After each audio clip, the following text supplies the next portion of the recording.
question numéro 8, salle de congrès et de spectacle, validation du pré-programme et autorisation de lancement du concours de maîtrise d'œuvre. Madame Guillet.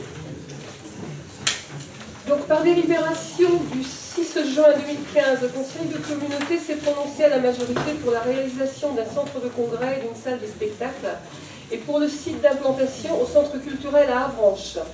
Un volet école de musique et médiathèque a été ajouté au projet initial. Le montant estimatif des travaux de construction représentait un montant total de 12 350 000 € hors taxes, soit 14 820 000 € TTC, répartis comme suit. Salle de spectacle et de congrès, 8 500 000, soit 10 200 000 TTC. Médiathèque, 2 820 000, soit 3 380 000 € TTC. École de musique, 1 030 000, soit 1 236 000 TTC. La définition du programme de cette opération a été confiée au cabinet Aubry et Guiguet, programmation dont la mission concerne notamment le fonctionnement, l'organisation fonctionnelle, la définition des surfaces, les niveaux de prestations techniques, la vérification de la faisabilité, le montant prévisionnel des travaux avec un accent mis sur la mutualisation possible et pertinente entre toutes les composantes de l'opération. Le pré-programme, nature du projet. Le projet consiste en la restructuration d'un bâtiment existant et la construction de bâtiments neufs sur le site dit de l'abbaye Sainte-Anne-de-Mouton à Avranches, en vue d'y implanter une salle de congrès et de spectacle, une école de musique et une médiathèque. L'ensemble développera une surface d'environ 4 800 m² utiles, soit environ 7 000 m² de plancher. Il devra également intégrer des aménagements extérieurs nécessaires à l'insertion des nouveaux bâtiments et leur desserte technique. Le projet prévoit la création de plusieurs équipements communautaires intégrant les composantes fonctionnelles suivantes: une scène événementielle et de spectacle, une médiathèque, une école de musique, une salle d'art plastique qui existe déjà, des salles de réunion mutualisées et quelques bureaux pour les services communautaires. Le regroupement sur un même site de ces différentes fonctions visera à créer un véritable pôle culturel communautaire, recherchant une synergie d'activités et une optimisation du fonctionnement grâce à différentes possibilités de mutualisation des moyens et espaces. Le projet permettra ainsi d'encourager une dynamique de projets communs et de croisement des publics en mettant en connexion des espaces et des équipes d'animation. Il permettra une mutualisation de certaines fonctions clés, favorisant des échanges tout en garantissant une autonomie de fonctionnement de chaque établissement. La salle de spectacle et d'événements aura une jauge modulable permettant d'accueillir de 350 à 1200 personnes assises. Elle développera une surface de 2260 m² utiles à répartir dans le bâtiment existant et la construction neuve. Grâce à un système de gradins rétractables, elle pourra également accueillir des jauges mixtes, assis, debout, jusqu'à 1400 personnes ou exploiter toute la surface de la salle à plat. La caractéristique technique de la salle lui permettra d'accueillir différents formats de spectacles vivants, musique amplifiée, théâtre jusqu'à 500 places, danse, des congrès ou séminaires, des événements sur surface à plat, salon, bal. La médiathèque à rayonnement communautaire développera une surface d'environ 1200 m² utiles et sera dimensionnée pour accueillir un fonds de 60 000 documents, incluant un fonds départemental et 90 places de consultation. Elle aura également la possibilité d'utiliser la salle du théâtre située dans la ville pour organiser des animations ou conférences. L'école de musique permettra d'accueillir un effectif cible de 400 élèves, il y en a 320 actuellement. Elle aura une surface de 780 m² utiles à répartir entre le bâtiment existant et une extension. Elle disposera de salles de pratique musicale, individuelles et collectives. Cette dernière pouvant être partagée pour diverses activités, accueil d'associations, danse, réunions. Elle pourra également bénéficier de la salle de théâtre mutualisée de l'abbaye, voire de la grande salle de spectacle pour y accueillir certains spectacles d'élèves. 3 salles de réunion situées dans l'abbaye seront mutualisées et mises plus spécifiquement à disposition d'associations et de la salle de spectacle afin d'y accueillir des petits séminaires. Une salle d'art plastique d'environ 190 m² utiles sera également intégrée au dispositif. Montant prévisionnel des travaux de construction actualisée après évaluation des besoins en phase pré-programme est d'environ 14 150 000 €. Alors pourquoi cette augmentation? Essentiellement par rapport à la médiathèque qui est devenue, donc depuis 2 ans maintenant, tête de réseau. Donc une bibliothèque tête de réseau doit avoir certaines surfaces et certaines animations pour justement jouer son rôle de coordination par rapport à l'ensemble du territoire, dont une surface plus importante, d'où un coût plus important. Mais il faut savoir que comme nous sommes entrés dans un dispositif de contrat territoire lecture, au lieu d'avoir 30% de subvention de la DRAC, nous en aurons 50%. Donc ce qui diminue d'autant le coût. Donc sur la base de ces éléments de pré-programme, il est proposé de lancer un concours d'architectes. L'appel à candidature d'une équipe de maîtrise d'œuvre pourrait être organisé avec une remise des candidatures en mars 2016. En parallèle, la définition du programme et le choix de 34 candidats pourraient être arrêtés en avril 2016 et la remise des œuvres pour juillet 2016. La commission culture équipement élargie lors de sa réunion donc, le 7 décembre a émis un avis favorable. Je voudrais vous redonner quelques petites explications complémentaires et vous résumer plutôt, vous faire une petite synthèse de ce que je viens de dire. Donc, en juin, le Conseil a décidé de la réalisation donc, du centre culturel et décidé de son implantation. La commission culture équipement a commencé une réflexion, je dis bien commencé parce que nous en sommes vraiment au début, sur le projet culturel. Hein. Et un comité de pilotage s'est dégagé de cette commission, et tout au long des mois à venir, et je dirais dès janvier, hein, nous allons devoir définir et écrire un projet culturel, avec l'aide notamment du chargé de mission qui est en cours de recrutement. Donc ce projet devra tenir compte de l'ensemble du territoire. Hein. Donc il faudra qu'il y ait un travail qui soit engagé avec celui-ci. Un travail également avec Avranches, qui est le lieu d'implantation, pour que ce contexte culturel soit vraiment un lieu de vie au service du territoire, voire du territoire plus large. Donc aujourd'hui, nous devons accepter les grandes lignes, donc le pré-programme, la salle, l'école de musique et la médiathèque, avec un certain nombre de surfaces, mais qui vont être travaillées dans le projet culturel, et lancer le concours d'architectes. Donc nous sommes au début, l'acceptation a été faite, je dirais qu'on est passé à la deuxième phase. On prévoit tout ce qui est bâtiment avec le recrutement d'architectes, mais en parallèle de ça, il y a tout le travail du projet culturel qui doit s'écrire pour vraiment définir exactement ce qu'il y aura dans ce contexte culturel et le rôle de ce contexte culturel par rapport à l'ensemble de notre territoire. Donc il vous est proposé d'accepter le pré-programme exposé et d'autoriser M. le Président à engager la procédure de concours pour la désignation d'une équipe maître d'œuvre, parce que ce n'est pas seulement un architecte, c'est toute une équipe effectivement. Il doit y avoir des acousticiens, des économistes, des personnes pour la scène, les lumières, etc. Donc c'est toute une équipe. Voilà, M. le Président. Merci Madame Bouillet, vous avez tous les éléments d'un dossier qui a été déjà délibéré au mois de juin dernier.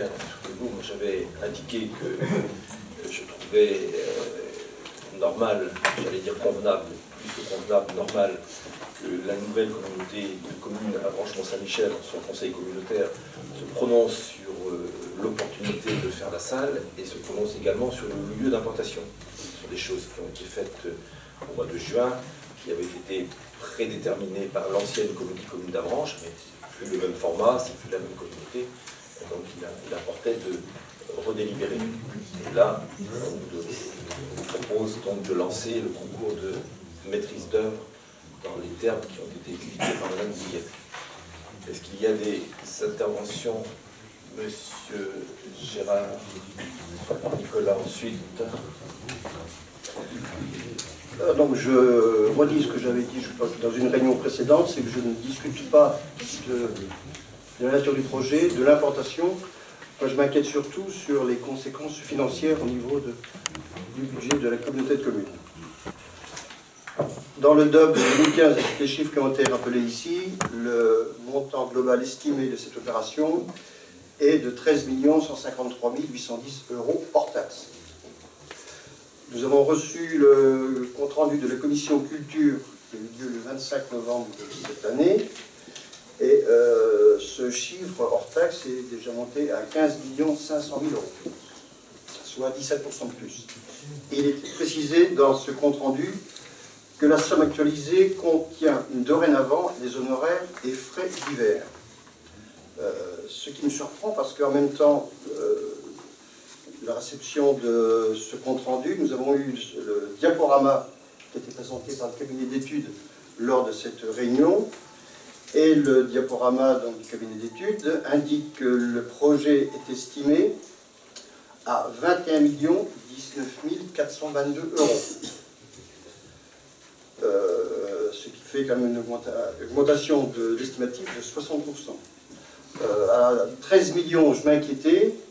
À 21 millions, c'est pire que ça, je ne connais pas le terme.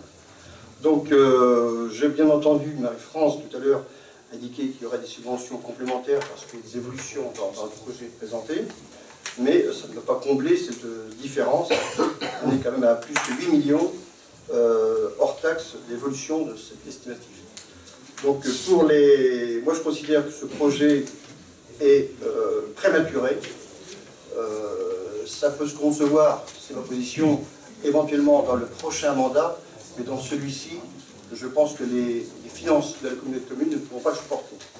Et je regardais dans le DOB 2016 un tableau qui s'appelle Incidence du PPI sur les trois niveaux, enfin, sur les niveaux des trois épargnes de la communauté de communes. Sur 2016, cette épargne nette était prévue dans le DOB 2015 à hauteur de 1,6 million, 1600 kg, oui c'est ça, 1,6 million. Et dans le DOB 2016, on est passé déjà à 1,2 million. C'est-à-dire qu'on a déjà descendu cette estimative. Et pour 2017, on descend encore de 800 000 €. Donc on voit déjà dans ce tableau-là l'incidence que porte ce projet. Et ce projet, je rappelle, hein, a été estimé par le cabinet d'études à 21 millions hors taxes. Donc, je ne serais pas étonné donc, si je vote contre la délibération que je vous ai proposée. Tout en respectant le travail qui est fait par Marie-France, et je l'ai prévenu hier que j'interviendrai, j'ai dit cependant que je serais quand même d'accord qu'on travaille sur le projet de médiathèque et d'école de musique, et que tout ce qui est partie salle, spectacle ou congrès soit mis de côté. Bien, Madame Bouillet. Oui, alors je vais peut-être pas répondre sur toutes les questions financières, mais sur ce qui avait été voté, donc, et le gros chiffre que tu as annoncé, Michel, c'est effectivement avec les frais d'architecte d'honoraires qui n'étaient pas comptabilisés dans le pré-projet.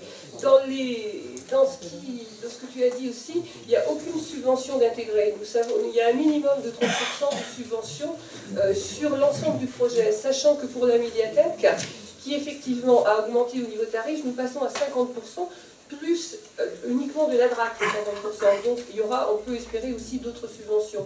Donc malgré le coût qui a augmenté à ce niveau pour la médiathèque, normalement nous devrions rester sensiblement dans le même coût de revient, enfin de ce qui sera financé par la communauté.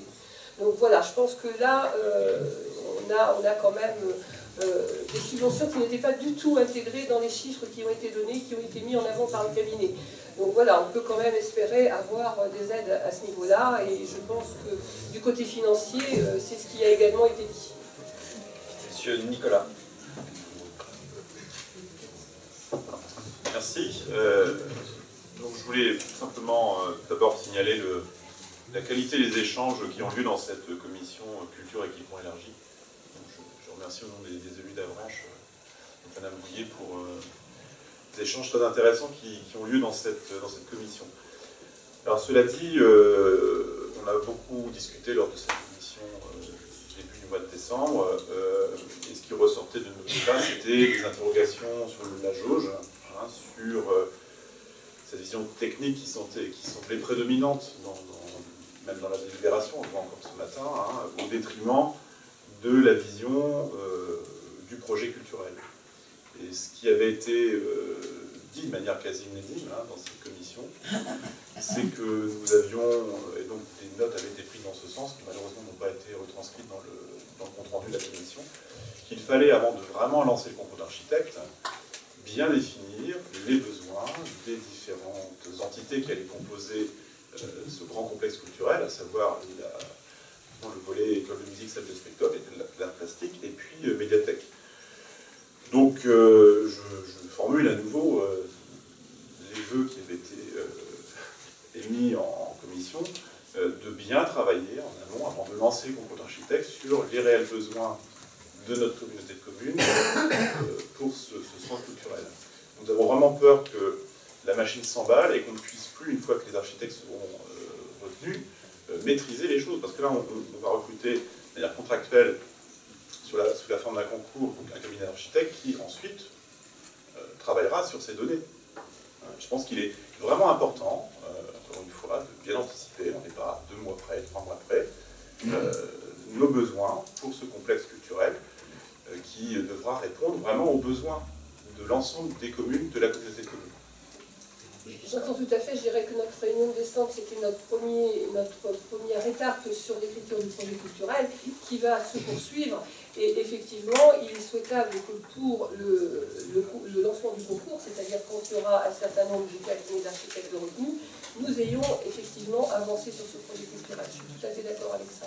Effectivement, donc dans les 3 mois, j'espère que si ce n'est pas suffisant, il faudra 4 mois, peut-être. Donc ça, je pense qu'il faut l'entendre effectivement et se donner les moyens pour avoir un complexe culturel qui réponde effectivement aux besoins du territoire. Je voudrais préciser que c'est le maître d'ouvrage, en l'occurrence la communauté de communes, la branche Mont-Saint-Michel, qui détermine le coût d'objectif. J'ai bien entendu tout à l'heure ce chiffre de 21 millions d'euros, qui n'a rien de fondé. C'était une proposition qui avait été faite par le cabinet de programmation, par le programmiste. Il a été immédiatement rejeté par la communauté de communes parce qu'on est dans une maquette aux alentours de 13 millions, 14 millions, comme a indiqué Madame Bouillet tout à l'heure. Donc ce chiffre-là qui a été regardé, parce qu'il faut tout regarder, après tout, le programmiste ne faisait que son devoir en nous proposant autre chose que ce sur quoi on était parti. Le coût d'objectif est celui qui a été indiqué par Madame Bouillet, et en aucun cas 21 millions. Je n'engagerai jamais à la communauté de communes de la branche Mont-Saint-Michel sur un coût de 21 millions. Donc, je crois qu'il faut avoir ça bien en tête. Le coût d'objectif est donc celui-là, avec des subventions supplémentaires qui nous seraient accordées, avec, je l'ajoute, et chacun le sait bien, ayant une certaine expérience des dossiers chacun dans sa collectivité, que ce dossier-là sera bien entendu phasé dans le temps et qu'il n'y a absolument pas question de faire un investissement même de 14 millions, je dis même par rapport au 21, c'est déjà un investissement important, rapidement. Donc il y aura un phasage, la médiathèque est notamment quelque chose qui peut être différé dans le temps. Le cœur du projet, c'est la salle de spectacle et la salle de congrès. Par ailleurs, je rappelle aussi à chacune et chacun d'entre vous, dans votre expérience d'élu local, qu'on lance le concours d'architecte et qu'ensuite il y a beaucoup d'étapes.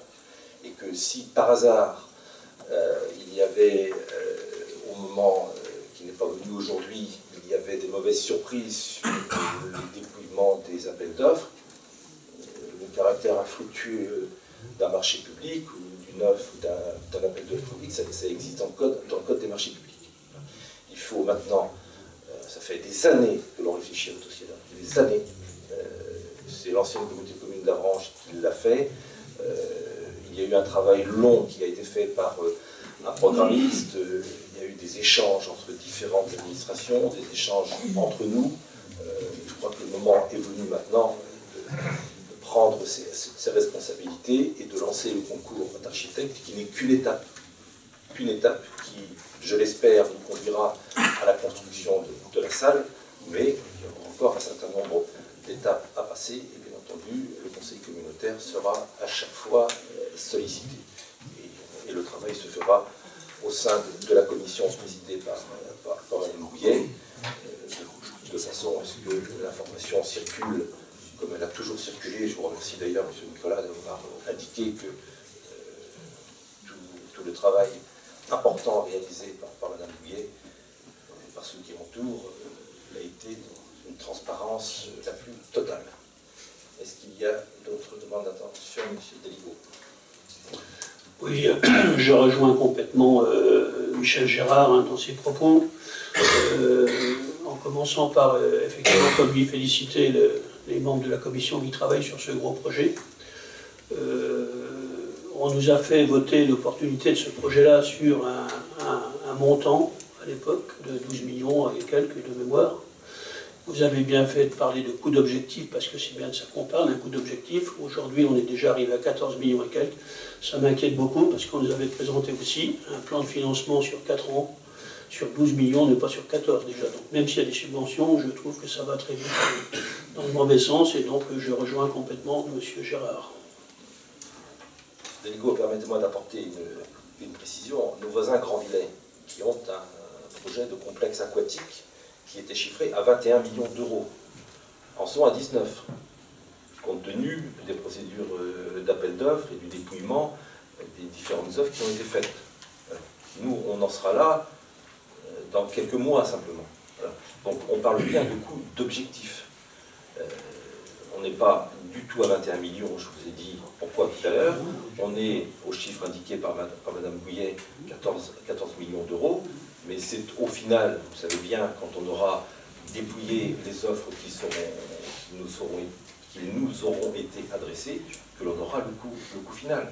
Voilà, donc il ne faut pas, je ne dis pas pour vous, monsieur Deligo, je le dis de manière générale, il ne faut pas jouer à se faire peur. C'est un équipement structurant pour l'ensemble du Sud-Manche. On progresse à notre rythme sur ce dossier-là. Voilà, je crois qu'il ne faut pas non plus exagérer les craintes. Monsieur Deligo, vous souhaitez répondre? Non, mais je suis tout à fait d'accord sur le fait qu'on fasse cette saga. Je maintiens quand même que je m'inquiète. C'est normal qu'on s'inquiète quand on voit des montants augmenter comme ça. On connaît plein d'opérations qui sont passées du simple au double, donc on ne voudrait pas que ça recommence chez nous. Non, mais je vous redis encore une fois, il existe dans le Code des marchés publics, que vous connaissez bien, un certain nombre de dispositions, un certain nombre de dispositifs qui permettent, heureusement d'ailleurs, d'arrêter un projet lorsqu'il dérape. Il n'y a aucune raison que ce projet dérape, et si ça devait être le cas, croyez-moi, je saurais prendre mes responsabilités. Monsieur Localazet. Je pense qu'on vient de nous annoncer par Marie-France un projet sur un certain chiffre. Je pense que l'architecte devrait être capable de présenter un projet par rapport à ce qu'on lui propose sur le chiffrage qui a été fait. Voilà, si on nous dit que l'architecte est parti sur 21 millions, enfin de 21 millions, je pense que l'architecte doit respecter la communauté de communes avec le suivi qui a été mis. Voilà. Sinon, ça ne sert à rien de proposer. Je vous remercie de cette précision. Il y a un coût d'objectif qui sera bien entendu communiqué dans le cadre du lancement de la procédure d'appel d'offres. Et toutes les propositions qui seraient en dehors de ce coût d'objectif, voilà, évidemment ne seront pas retenues. Madame Bouillet. Je voudrais répondre à nouveau à M. Deligo par rapport à l'augmentation. Elle concerne essentiellement, pas uniquement, mais essentiellement la médiathèque, qui a changé de format, qui est devenue tête de réseau. Donc c'est ce qui explique une augmentation de surface importante, qui fait qu'effectivement, comme c'est calculé au mètre carré, ça fait une augmentation importante. Et il y a aussi l'école de musique qui, compte tenu du nombre d'élèves, voilà, il y a eu une prévision de 400 élèves, alors qu'on était parti sur 300-350. Donc effectivement, ça fait des mètres carrés en plus, ça fait un coût en plus. Donc voilà, l'explication elle est là et elle sera compensée en partie, je ne dis pas en totalité mais en partie, par des subventions plus importantes pour la médiathèque. Honorine. Oui, donc moi je voulais juste revenir sur l'importance de la définition du projet. Il y a sur l'ensemble du territoire, et en tant que vice-présidente du département à la culture, malheureusement, on a constaté de très beaux bâtiments et qui ne tournent pas, qui ne fonctionnent pas, parce que le projet de départ était bancal ou était inexistant. Donc ce qu'a dit David Nicolas et ce qu'a bien repris Marie-France Bouillet, et donc je pense que tout le monde a bien conscience de ça, c'est que ça ne pourra fonctionner que si on a un vrai projet qui est défini, qui tient la route. Donc, et c'est pas dans la culture, hein. Je pense tout de suite au tourisme et au CIT, vous voyez ce que ça donne, il y a un beau bâtiment, il n'y a rien dedans. Alors, on n'en est pas là, mais c'est vital pour que le lieu fonctionne, d'avoir un projet et d'avoir un lieu adéquat en fonction du projet. Donc, Marie-France l'a dit, hein, il y a un chargé de mission qui est en cours de recrutement. Voilà, il va falloir que cette personne se mette très vite au travail avec le comité de pilotage. Mais tout le monde a bien conscience, enfin moi je n'ai pas pu assister à la dernière commission, mais tout le monde a bien conscience, je pense, de l'importance, c'est vital en fait, pour que le lieu vive vraiment et soit rentable, qu'il y ait un vrai projet au départ. Je vous donne acte de ça, Madame Boudori, mais je précise quand même, et ça n'échappe à personne, que le travail du programmiste qui se fait depuis maintenant 3 ans porte déjà sur un projet culturel, voilà, qu'il convient maintenant d'écrire, qu'il convient de formaliser de façon très précise, mais on n'a pas conçu cette construction ex nihilo sans avoir quelques idées ou quelques têtes de chapitre sur ce que sera le projet culturel de la commune, qui convient maintenant d'écrire de façon précise. Je l'indique quand même, le projet culturel n'est pas écrit, mais il est en filigrane dans les travaux qui ont été réalisés par le programmiste. Oui, oui, donc justement, vous venez de le dire, le projet culturel est en cours d'écriture. Et je pense qu'avant de lancer le concours, il faut le finaliser. C'est une question, encore une fois, de 2 commissions qui nous permettront de rédiger les choses proprement pour les intégrer à l'appel d'offres. Et encore une fois, c'est vraiment se positionner clairement, que tout le monde ait les choses bien en tête, de façon à ne pas tomber dans le travers de ce que Mme Brunori disait à l'instant concernant certains bâtiments. Et justement, par rapport à cela, il y a un chapitre dans la délibération qui nous est proposé qui mériterait, à mon avis, d'être retiré. C'est celui qui porte sur les activités de surface, où là, on va trop loin, finalement, dans quelque chose qui pourrait être revu dans le cadre de l'écriture du projet culturel. Mais aujourd'hui, c'est vraiment pour lancer l'appel à candidature d'architecte, c'est pas le concours d'architecte. Donc voilà, tout ça, ça va être travaillé pour le concours d'architecte. C'est ça qui est important. Ce sera modifié justement dans notre... Mais on peut rajouter une phrase, par contre, dans cette délibération, en précisant que le projet culturel définira de façon plus précise,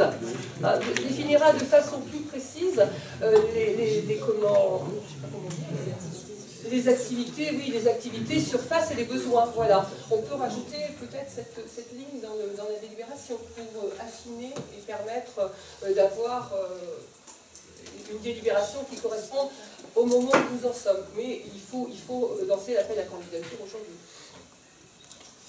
Il est écrit dans la délibération, on n'a pas d'autre souci que de dire tout. Voilà, dire où on en est dans notre prévision et dans notre objectif. Il va y avoir des phases successives.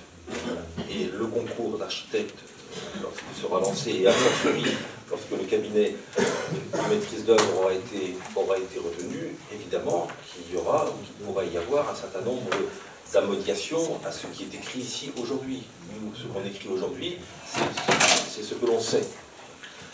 Et lorsque le cabinet d'architecte sera retenu, le projet culturel sera définitivement écrit et le cabinet d'architecte qui sera retenu dans quelques temps disposera du projet culturel. Perdre encore 3 mois ou 4 mois en se disant il faudrait qu'on ait tout de suite le projet culturel avant de lancer le concours d'architecte, franchement, ça me semble très formel dans la mesure où, au moment où le cabinet d'architecte sera retenu, on lui donnera le projet culturel qui permettra de travailler et de nous faire des propositions. Voilà. Je crois qu'on a suffisamment travaillé sur ce dossier-là depuis des années. Il est mûr maintenant uniquement pour lancer le concours d'architecture. Si cette phrase n'est pas rajoutée dans la délib, il faudrait la mettre dans le compte-rendu au moins. Pour que ce soit, voilà. Mais on est plus dans, je vais vous donner la parole à M. Kosecki, on est plus dans l'esprit que dans la lettre aujourd'hui. Très franchement, M. Kosecki.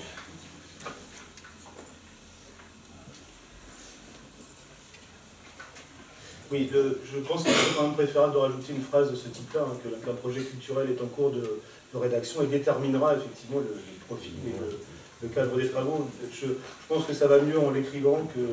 Effectivement, on pourra toujours modifier, mais même s'il y a un appel qui est lancé avec il y aura sans doute de nombreuses réponses, il faut qu'ils puissent tenir compte aussi de ces éléments de projet culturel qu'on souhaite. Il faut que même dans les pré-projets, ça apparaisse et ça soit en nous. Franchement, je ne vois aucun inconvénient à ça, qu'on écrive effectivement dans la délibération qu'un projet culturel viendra conforter ou préciser le travail qui sera demandé au cabinet de maîtrise d'œuvre retenu. C'est à peu près comme ça qu'on pourrait rédiger les choses. Oui, et puis mettre beaucoup plus de nuances sur la question de la jauge, par exemple, hein, qui, on l'a vu dans la dernière commission, mérite d'être réévaluée. Ça fait partie des choses. Et bien évidemment, cette réévaluation aura une incidence forte sur le coût, sur les surfaces, sur le coût. Cette réévaluation se fera à l'aune des besoins qui vont émerger de l'écriture du projet culturel. Je pense qu'il faut vraiment ne pas mettre la charrue avant les bœufs et puis bien ficeler. Vous avez dit à plusieurs reprises, Monsieur le Président, en effet, que ce projet, c'était plusieurs années qu'il était dans les tuyaux, que des gens y travaillaient avec sérieux. Je pense qu'on n'est plus à 2 mois près. Très honnêtement, on n'est pas à 2 mois près maintenant pour finaliser notre appel à candidature au poste d'architecte. Il y a un point sur lequel j'ai un peu de mal à vous suivre. C'est que vous dites qu'il faut être prudent sur la jauge. Or, moi je lis, la salle de spectacle et d'événements aura une jauge modulable permettant d'accueillir de 350 à 200 personnes assises. Ça veut dire que les choses sont au contraire ouvertes, elles ne sont pas figées. Voilà. C'est-à-dire que nous, on vous donne actuellement un certain nombre d'éléments qui ne sont pas des éléments définitifs. Le seul élément définitif sur lequel il faut qu'on s'engage, en tout cas moi je m'engage, c'est le coût d'objectif. À partir de là, évidemment qu'au jour d'aujourd'hui, au moment où on parle, il va y avoir à l'intérieur de ce coût d'objectif des évolutions considérables, pas des évolutions sensibles. Certaines choses auxquelles on n'a pas pensé vont peut-être être mises en avant par le cabinet d'architectes, d'autres choses que nous dirons les architectes ne seront pas retenus par nous. Voilà, c'est le vrai travail de fond. Enfin, le vrai travail de fond, il a déjà été fait pour une part, mais c'est la poursuite du travail de fond qui va s'engager maintenant avec le choix du cabinet d'architectes. Je crois qu'il n'est pas utile de perdre encore 3 mois ou 4 mois. Attention, parce que par jauge modulable, c'est la jauge modulable de l'équipement définitif. C'est pas la jauge modulable dans la pré-conception du projet. Non, mais ce qui montre bien que les choses ne sont pas figées. Voilà. Bah, si. Bah, quand on dit de 350 à 1200, moi j'appelle pas ça figé. Non, je pense qu'effectivement c'est en cours de discussion et il faudra que ce soit affiné. Et on a rajouté justement, viendra compléter et affiner la définition du programme. Oui, voilà, je sais pas. Voilà, sur le tableau, là, sur les écrans plutôt, on peut rajouter, ça ne pose aucune espèce de difficulté, là où est la petite flèche, un projet culturel en cours d'élaboration viendra compléter et affiner la définition du programme. Voilà. Et je redis que ce projet culturel sera prêt pour le printemps et sera communiqué aux équipes ou à l'équipe qui sera au début du jour. Cela dit, je me demande encore une fois, je suis désolé d'insister, s'il ne faudrait pas que ce projet culturel soit rédigé avant de recruter les équipes d'architectes. Imaginez que l'équipe d'architectes découvre, j'imagine le pire, le projet après avoir été retenu, ils ont dit que ça ne nous intéresse pas, ça ne nous convient pas. On caricature un peu. Ça va être le cas, puisque pour l'instant c'est un appel à candidature. Et le concours va avoir lieu après. C'est un appel à candidature pour l'instant. Si, c'est un appel à candidature. Monsieur Rabasté. Oui, c'était juste un petit peu pour dire, vous avez tous, et nous avons tous eu nos expériences sur les constructions, et l'élaboration justement de ce type de grand projet. Pour revenir sur ce que disait Catherine, on a une grande boîte qui est belle, qui est jolie, qui est vide, certes, ça date de 95. C'est un projet de la mission justement qui a été mis sur un programme, qui avait été vu, par exemple, à l'époque de ces années 95, sur une évolution sur l'accès au Mont-Saint-Michel. Et tout ça, justement, a débouti à l'issue de ce programme sur un concours qui est devenu donc l'image et la propriété de l'architecte, dans lequel, pendant 5 ans, on a essayé de se défendre, se bagarrer pour faire changer les choses. Et jamais, jamais, jamais on a pu faire modifier, quelle que soit la dimension, la position et les capacités de ces bâtiments. Parce qu'en fait, ça devient la propriété de l'architecte, et là, vous ne pouvez plus rien en faire. Donc, le programme est une priorité de priorité. C'est pour ça que les mois à venir sont très importants pour la définition du projet, effectivement.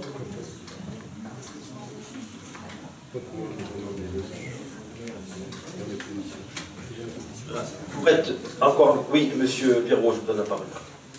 Oui, par rapport aux surfaces planchées qu'on augmentait, on arrive à une surface planchée de presque 8000 m² sur un terrain qui fait 1 hectare 100. Moi, je trouve ça un petit peu exigu dans le restant de terrain libre. Voilà, donc on arrive à 7855 m² de bâtiment sur un terrain de 1 hectare.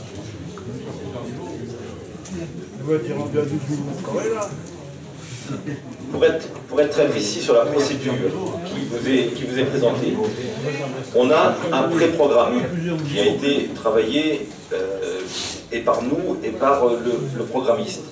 Sur la base de ce pré-programme, on lance la procédure de concours. Donc on va avoir un certain nombre de propositions dans les 3 ou 4 mois qui viennent, et on va retenir 3 ou 4 cabinets d'architectes. On va ensuite auditionner et auquel on va remettre, avant le choix définitif, le projet culturel qui sera achevé, qui sera écrit. D'accord? Donc, on ouvre la procédure aujourd'hui, ça nous permet de lancer la procédure de concours. On va avoir des réponses, courant du mois de janvier, courant février. On va choisir au mois de mars ou au mois d'avril, on va retenir 2 ou 3 ou 4 cabinets auxquels on remettra aux 3 ou aux 4, parce qu'il y aura 50 candidats. C'est toujours comme ça que ça se passe. On va retenir nous 3 ou 4 et on leur remettra à ces 3 ou 4 qui seront retenus le projet culturel qui aura été écrit entre-temps. Ce qui veut dire que les deux choses peuvent tout à fait se faire parallèlement et on ne perdra pas 3 mois ou 4 mois supplémentaires. Voilà, je voulais vous préciser la procédure. On ne choisit pas tout de suite l'architecte, on lance simplement la procédure de concours pour que dans quelques mois, on choisisse 3 cabinets, on leur remet le projet culturel, ils travaillent et on en retient un. Monsieur Turcy. Merci, Monsieur le Président. Je voulais savoir si on était propriétaire du terrain là, où les travaux vont être faits. Est-ce que c'est nous? L'endroit qui a été retenu par nous ici est propriété de la commune d'Avranches. Dans le cas du transfert de la compétence culture, le bien qui reste propriété de la commune d'Avranches est mis à disposition de la communauté de communes. Il y a des terrains autour qui sont des propriétés privées d'ailleurs encore, et il faudra le moment venu que l'on acquiert, pas une grande surface, mais que l'on acquiert un bout de terrain ou un morceau de terrain qui appartient à un propriétaire privé pour faire le projet. Mais tout ça on le sait, mais évidemment on n'en est pas là, et on ne va pas acheter des terrains, on ne va pas aller au-delà avant d'avoir lancé les différentes procédures qui doivent se suivre maintenant et qui vont prendre du temps. Et l'essentiel de l'assiette du terrain est propriété de la commune d'Avranches. Est-ce qu'il y a d'autres, Madame Parent? Oui, j'insiste. On a vraiment travaillé en commission sur la nécessité de projet culturel, et ce projet culturel pouvait être amené à modifier l'estimation de la jauge et des surfaces utiles pour ce complexe culturel, médiathèque, école de musique. Donc est-ce qu'il serait, pour moi il est quand même nécessaire de l'écrire, de l'ajouter à la phrase qui a été insérée dans la délibération: un projet culturel en cours d'élaboration viendra compléter et affiner la définition du programme et éventuellement modifier la jauge et les surfaces définies par le cabinet. Si on écrit... sous-entendu, parce qu'on sait que l'écriture du programme va modifier les choses. Ouais. Donc, c'est sous-entendu. Ce que j'ai entendu quand même, c'est qu'on allait soumettre à l'appel à candidature d'architecte le pré-programme travaillé par le cabinet. Or, ce pré-programme est très précis en termes de surface, de jauge. Madame Bruno-Rini. Alors, peut-être, moi j'ai fait partie de 2 jurys de concours d'architectes, je suis vice-présidente en charge de la culture. Donc il faut savoir effectivement que la première phase, les architectes répondent, alors il y en a 50, il y en a 70, et en fait ils ne montrent que des exemples de réalisations qu'ils ont fait dans le domaine, alors plus ou moins dans les domaines concernés. Donc la première sélection, elle se fait uniquement sur des réalisations qu'ils ont déjà faites. Donc ce sont des critères esthétiques, d'architecture, par rapport à ce qu'ils nous proposent. Donc il y a vraiment le visuel. Et puis aussi un critère très important qui est le critère de la capacité de l'équipe à porter le projet. Puisque dans le pré-programme, ça figure déjà. Comme l'a dit Marie-France tout à l'heure, on le sait, il n'y a pas qu'un architecte, il faut des acousticiens, etc., etc. Donc ça, c'est vraiment la première phase. Et la deuxième phase, effectivement, quand les 3 sont retenus, en général on en retient 3, là, ils vont beaucoup plus loin et là, ils travaillent un projet. Mais dans la première étape, ils ne travaillent pas de projet, ils nous montrent simplement les réalisations qu'ils ont faites. Donc le travail de la commission et du chargé de mission sur le projet culturel en lui-même peut être fait, si c'est commencé en janvier, comme l'a dit Marie-France, peut tout à fait, à mon sens, être fait avant d'arriver à cette deuxième phase. Alors ce qui est important dans la première phase, c'est effectivement d'avoir au moins une indication sur les destinations, sur les surfaces, voilà. Donc c'est pas un vrai projet, c'est les grandes lignes, ce que nous avons actuellement. Mais forcément, ce sera revu, et puis d'un architecte à l'autre, ils ne vont pas proposer, enfin les aménagements vont être différents, et donc les surfaces, les volumes vont être revus, à mon sens. Ce qui est important, c'est d'écrire dès le départ dans le cahier des charges. C'est ça qui est. Je crois que c'est ça, effectivement. Il faut qu'on ait bien en tête que c'est un dossier qui va vivre, il n'est pas figé aujourd'hui. Je crois que tout le monde a bien ça en tête. On part sur un pré-programme, et un pré-programme, par définition, il évoluera en fonction de différentes choses, de différents facteurs que l'on ne connaît pas. On ne connaît pas actuellement, mais un que l'on connaît, ce sera l'écriture du projet culturel qui sera faite avant que l'on choisisse complètement le cabinet d'architecte. Moi, je ne peux pas vous dire davantage, on peut tout écrire dans une délibération, rajouter de la phrase à la phrase, mais il faut qu'on se fasse confiance aussi. Il y a un groupe, oui, monsieur Lenné, si quand même, ça existe dans la vie. Il y a un groupe de travail, il a été indiqué tout à l'heure par monsieur Nicolas que les choses se passaient bien, que c'était transparent. Voilà, c'est ça que je dis, pas plus. Il faut aussi quand même travailler en transparence, c'est ce qui se passe d'ailleurs. Et je crois que le travail qui a été réalisé par Madame Pouillet depuis plusieurs mois, pas seul, mais est marqué justement par des informations qui ont été données, par de la transparence, chacun... Voilà, c'est ça que je veux dire. Quand même, il n'y a pas de difficulté là-dessus. Monsieur Caron. Alors, sur la démarche elle-même, moi j'y suis associé depuis le début. Et c'est vrai que c'est vraiment une question de confiance. Je pense qu'il y a un état d'esprit à avoir dans un travail en commun. Et je vous rejoins tous sur le fait qu'il y a l'enjeu est fort et le travail sera important à réaliser. Et c'est vrai qu'on peut inviter chaque conseiller communautaire à apporter des idées et des remarques par rapport au projet culturel lui-même, qui ne concerne pas d'ailleurs qu'Avranches. Avranches, c'est là où va s'installer, où on a décidé que l'équipement soit, mais en même temps, c'est un projet de territoire, et c'est vrai qu'autour de la table de cette commission, il est important que les gens puissent justement faire part des besoins, des remarques par rapport à cet équipement. En tous les cas, moi je le comprends comme ça, mais je comprends en même temps, je dirais, nos appréhensions, parce que c'est vrai que sur la façon dont on va s'y prendre, ça va être déterminant. Et ça, on en a discuté assez longuement. Et moi, je reste persuadé que c'est un bon projet avec un enjeu non seulement culturel, mais aussi économique. Vraiment un projet ambitieux et qui va beaucoup déterminer la vie, alors notre vie aujourd'hui, mais la vie de nos enfants. Et je pense que ça, c'est important. Merci de votre attention. Monsieur Nicolas. Je rebondis sur ce que vient de dire Roland Caro. En effet, projet de territoire, le projet de territoire aussi qui va évoluer avec l'élargissement ou la fusion des EPCI du Sud-Manche.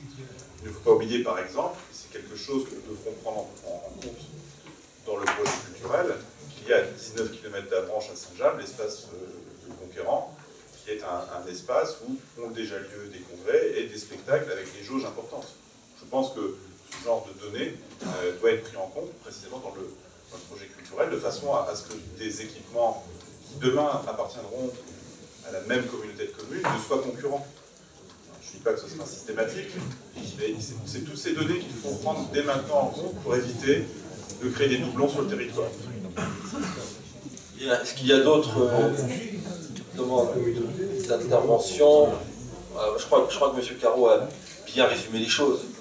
C'est un travail qui s'ouvre sur un dossier important qui va nous engager pendant plusieurs années. Rien n'est figé et on aura, comme vous l'indiquez, un certain nombre de choses à faire et à refaire, à voir et à revoir. Bien, je mets en voix qui est pour, contre. Alors, 1, 2, 3, 4, 5, 6 et abstention, aucune. Si, pardon, M. Chapdelaine, une abstention. Bien, je vous remercie. Question numéro 9, salle de sport de Pontorson, rémunération définitive du maître d'œuvre.